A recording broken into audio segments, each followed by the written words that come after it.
Notre perception du monde est déformée par des erreurs de raisonnement ou d'appréciation de la réalité, et ces distorsions se font dans notre propre cerveau, c'est ce qu'on appelle des biais cognitifs. Ces biais cognitifs sont très bien connus des scientifiques, mais également des magiciens et des mentalistes, qui eux s'en serviront afin de tromper nos sens pour nous divertir. Ils sont également très bien connus des hypnotiseurs ou hypnothérapeutes qui s'en serviront afin de nous aider à changer pour notre bien-être, mais plus embêtant, ces erreurs de raisonnement sont aussi largement utilisées par les politiques, par les publicitaires, par le marketing, ou par des charlatans en tout genre, qui eux s'en serviront à des fins manipulatoires bien moins altruistes. C'est pourquoi j'ai décidé de vous proposer une série de vidéos pour explorer ces biais cognitifs, afin de mieux les repérer au quotidien et de vous en prémunir. Et aujourd'hui dans ce premier épisode, je vous propose d'aborder les prophéties autoréalisatrices et plus spécifiquement l'effet Pygmalion. Vous allez voir, on s'est bien fait biaiser.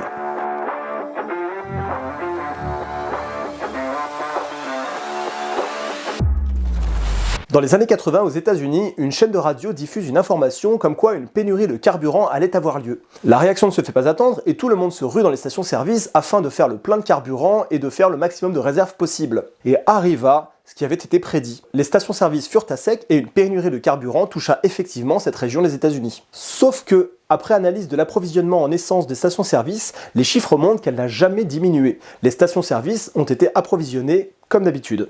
C'est le simple fait d'avoir annoncé cette information et qu'elle ait été crue qui l'a rendue réelle. Si la chaîne de radio s'était abstenue, aucune pénurie de carburant n'aurait eu lieu. Et je soupçonne le même effet avec la pénurie de papier toilette lors du premier confinement. Mais ça, c'est ma théorie, je ne sais pas si ça s'est réellement passé comme ça. Bref, vous avez compris ce qu'est une prédiction autoréalisatrice. Selon Robert Merton, le sociologue qui a défini en 1948 ce phénomène, une prophétie autoréalisatrice est une définition d'abord erronée d'une situation qui suscite un nouveau comportement qui rend exacte cette conception initialement fausse. Ce phénomène est également connu sous le nom d'effet clochette parce que rappelez-vous, la fée clochette n'existe parce qu'on croit en elle. Si plus personne ne croit en son existence, alors elle s'éteint et meurt. Ce principe est également utilisé dans la littérature et le cinéma. Par exemple, Harry Potter. Souvenez-vous, pourquoi Voldemort veut-il tuer Harry ? Eh bien parce qu'à l'origine, il reçoit une prophétie lui annonçant qu'un enfant, et pas n'importe lequel, serait en mesure de l'arrêter. Voldemort se met alors à la recherche du petit Harry, le trouve, tente de le tuer, échoue, et c'est précisément à la suite de cette tentative de meurtre que le petit Harry va développer des pouvoirs qui lui serviront plus tard à tuer effectivement Voldemort. C'est donc bien Voldemort qui, après avoir reçu la prophétie, mettra en place tout ce qui va permettre de la réaliser. C'est une espèce de boucle logique de causes et de conséquences. Autre exemple, prenez Matrix, vous vous souvenez le premier épisode, quand Neo rend visite à l'oracle. Et si, vous vous souvenez l'histoire du vase. Bon, je vous mets l'extrait. Et ne vous en faites pas pour le vase. Quel vase? Ce vase. Je suis navré. J'ai dit que ça n'avait pas d'importance. Je dirais à mes enfants de le recoller. Comment saviez-vous que j'allais... Ce qui va vous mettre le ravioli en ébullition, c'est... L'auriez-vous aussi démoli si je ne vous avais rien dit? Prophétie autoréalisatrice. Parmi les prophéties autoréalisatrices, il existe une variation particulièrement intéressante qu'on appelle effet Pygmalion. Rien à voir avec lui. On appelle également cet effet l'effet d'attente ou l'effet Rosenthal-Jacobson. Ce biais cognitif est souvent assez connu du grand public, mais souvent mal compris. Et moi-même, j'en parle régulièrement en formation, pourtant en préparant cette vidéo, j'ai appris plein de trucs que j'ignorais. Dans les années 60, deux chercheurs psychologues vont mettre en œuvre des expériences visant à étudier un phénomène mis en évidence presque 10 ans plus tôt par un sociologue américain, Howard Baker. Celui-ci mit en évidence des techniques d'enseignement et des attentes très contrastées de la part des professeurs selon qu'il s'adressait à des enfants issus de quartiers modestes ou de quartiers riches. Nos deux compères, Robert Rosenthal et Kermit Fodd, eurent l'idée de mener une première expérience avec des rats qu'ils confièrent à des étudiants. L'idée est simple, ils vont former deux groupes de rats ordinaires qu'ils vont confier à deux groupes d'étudiants à qui ils vont demander de chronométrer la performance des rats pour trouver la sortie d'un labyrinthe. Pour mener l'expérience, ils vont sélectionner des rats donc ordinaires qu'ils vont diviser en 3 groupes. Un premier groupe de rats est donc confié à un premier groupe d'étudiants à qui on explique que ces rats ont été spécifiquement sélectionnés pour leur intelligence et leur rapidité à exécuter la tâche attendue. Un deuxième groupe de rats, lui, est confié à un deuxième groupe d'étudiants, à qui on explique que ces rats sont un petit peu stupides et particulièrement lents. Le troisième groupe de rats, lui, sera confié à un chercheur complice, qui sait donc quel est l'objet de l'expérience, et qui aura pour consigne de faire tout ce qu'il peut pour que les rats soient les plus performants possibles. Résultat de l'expérience, vous vous en doutez certainement, tous les rats qui ont été étiquetés intelligents et rapides ont effectivement été tous plus rapides que les rats du second groupe qui eux ont été étiquetés lents et stupides. Mais les rats qui ont été les plus rapides sont les rats qui ont été confiés aux chercheurs qui lui avaient la possibilité de les coacher, de les encourager. Et ce que met en évidence cette expérience est assez dingue, les attentes des étudiants vis-à-vis de leurs rats ont influencé leur performance. Comprenez bien que les étudiants n'ont rien fait de particulier pour obtenir ces résultats. Autant le chercheur, lui, pouvait les coacher et les encourager comme il voulait, autant les étudiants, eux, n'avaient qu'à les chronométrer dans un labyrinthe. Il n'était pas du tout question de compétition ou de performance à réaliser. Les étudiants, malgré eux, ont complètement perturbé les résultats des rats. Face à ces résultats, Robert Rosenthal va s'associer à Leonard Jacobson, directrice dans une école des quartiers défavorisés de San Francisco, et ensemble, ils vont étudier ce phénomène auprès d'enfants issus essentiellement de l'immigration. Cette seconde expérience consistera à évaluer dans quelle mesure les attentes des professeurs influencent la réussite ou l'échec scolaire des élèves. Voici donc l'expérience Rosenthal et Jacobson. Une chose qu'il est important de déterminer quand on mène une expérience, c'est sur quels critères se baser pour évaluer ce que l'on cherche à mesurer. Autant pour les rats, c'était facile, mais vous vous doutez bien que Rosenthal et Jacobson ne vont pas chronométrer les enfants dans un labyrinthe. Et ils ont décidé de se baser sur des résultats qu'obtenaient les enfants à des tests de QI. Les tests de QI, ou quotient intellectuel, sont des tests qui cherchent à mesurer l'intelligence. Les chercheurs vont donc faire passer des tests de QI aux élèves en début d'expérience, puis en fin d'expérience, pour mesurer s'il y a oui ou non une différence. En début d'année scolaire, les élèves sont donc évalués.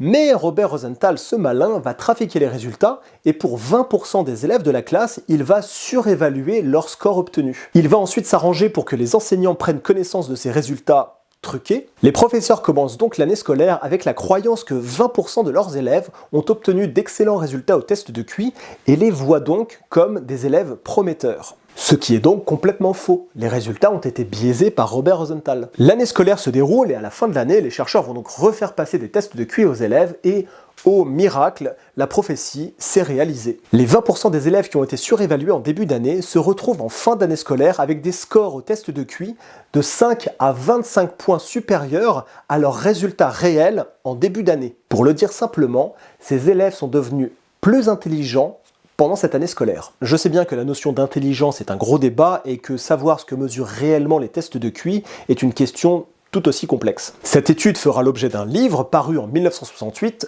Pygmalion à l'école. Alors, que penser de ces résultats ?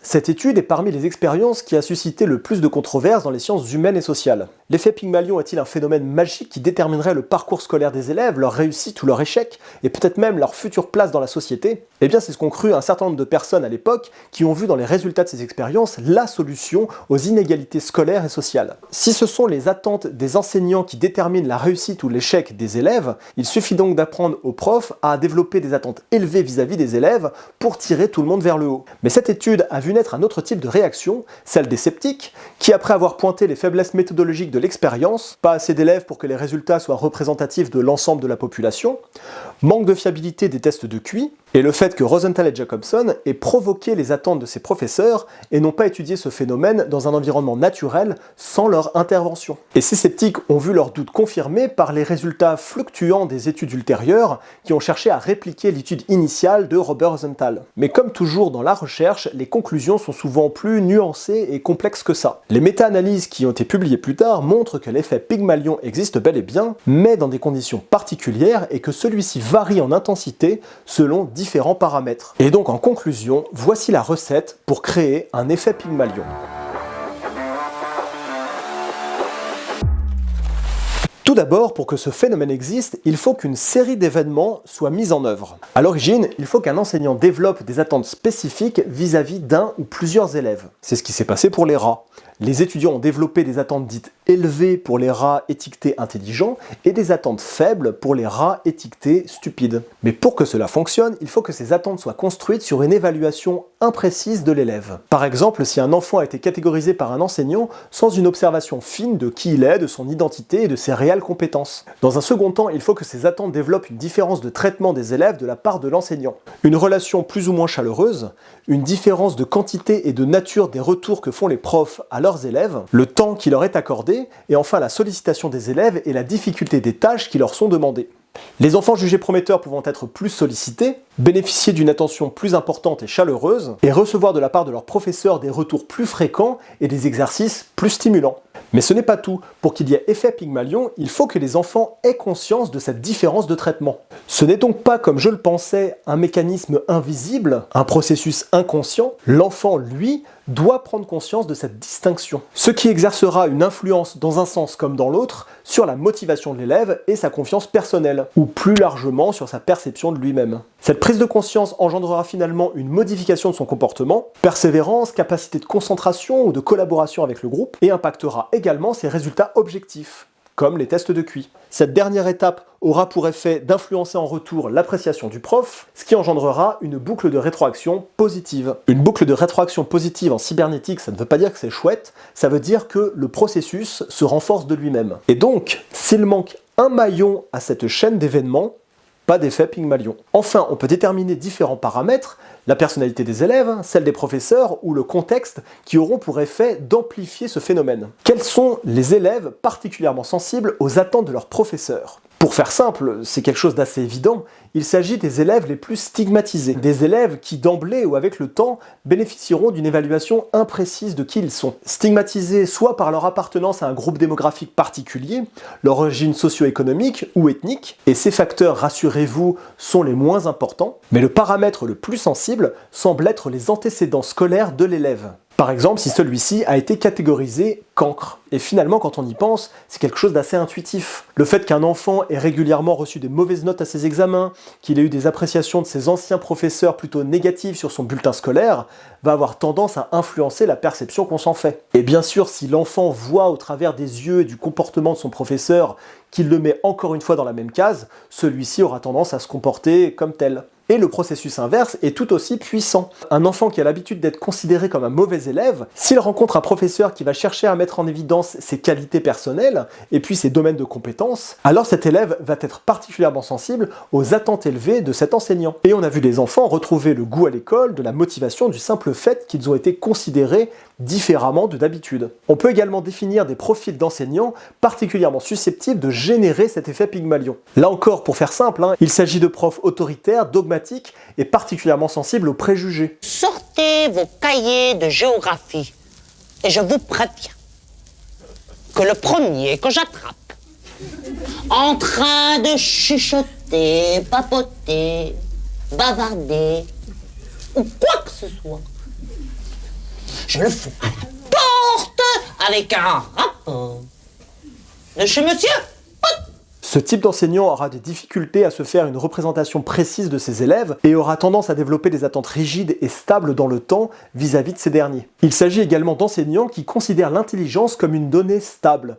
Soit t'en as, soit t'en as pas. Ils vont avoir tendance à traiter les élèves en difficulté comme des cancres incurables et pensent ne pas avoir d'influence sur la réussite scolaire de leurs élèves. Tout ceci finalement n'étant qu'une histoire de don. Un dernier facteur est également la confiance qu'a l'enseignant en ses capacités à enseigner. Un prof avec une faible estime personnelle aura plus facilement tendance à abandonner le combat avec les élèves les plus faibles pour se concentrer sur les élèves les plus forts, ceux qui demandent le moins d'efforts et procurent le plus de satisfaction. Pour terminer, on peut déterminer des contextes favorables à l'émergence de l'effet Pygmalion. Et il s'agit d'abord de contextes nouveaux, l'entrée dans un nouveau cycle. Le CP pour la primaire, la 6e pour le collège, mais également un changement d'établissement scolaire. Dans ces périodes de transition, l'enfant montre une certaine incertitude quant à ses compétences personnelles et sera beaucoup plus enclin à se conformer aux attentes de ses profs. À ce sujet, une méta-analyse montre un effet Pygmalion particulièrement puissant auprès des jeunes recrues dans les camps militaires israéliens. D'autre part, une classe surchargée sera particulièrement propice au développement de l'effet Pygmalion. La capacité cognitive limitée de l'enseignant peut,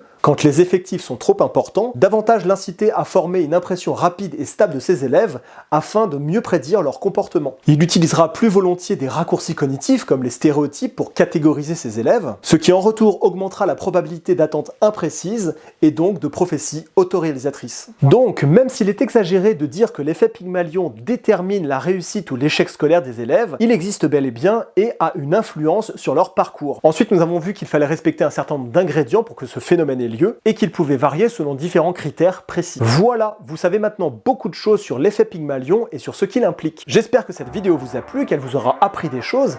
Merci à celles et ceux qui l'ont suivi jusqu'au bout. Pensez à laisser un petit pouce, un petit commentaire commentaire, à la partager et surtout à vous abonner à la chaîne. Sur ce, gardez l'œil sur votre cerveau pour éviter de vous faire biaiser. Je vous dis à très bientôt pour une prochaine vidéo. Ciao!